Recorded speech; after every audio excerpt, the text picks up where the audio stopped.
Hello guys, welcome back to our vlog. I am Ara. And I am Yumi and we are the Call Sisters. And for today's vlog, samahan nyo kami sa aming gala ganap. Today is the last day of the holiday vacation. Break-atcation. Naglaag di ay mi sa SM Clark. With nanay and kuya kasi nagpaayos kami ng eyeglasses ni nanay. While waiting for nanay eyeglass, nakaupo kami sa gilid. Si ate ang laki na bumanga. Inuantok ka ba ate? Hindi ming naghulat pa mi sa diamond nimo. Unsay giukay nimo ming? Ang daming mo borluluy.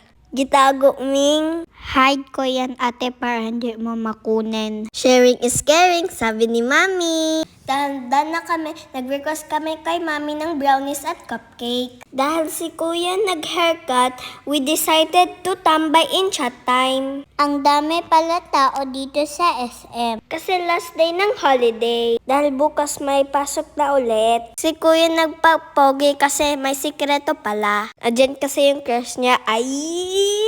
Tag-an be kay mami. Pag sure diha kuya mag-skwela pa. Pero mas maganda yung girlfriend ni kuya kaysa sa akin. Cute lang kaming uy. Pangduha lang sa akin ate. Sana all. Ay salamat dumating na yung milk tea namin. Nauhaw na kami. Si Yumi nagpakyut. Happy yarn Ming, nakalaag na sad ka. Yes, happy na naman ako. Dahil may food si nanay kumakain. Ay sige, tago diha nay. Huli ka!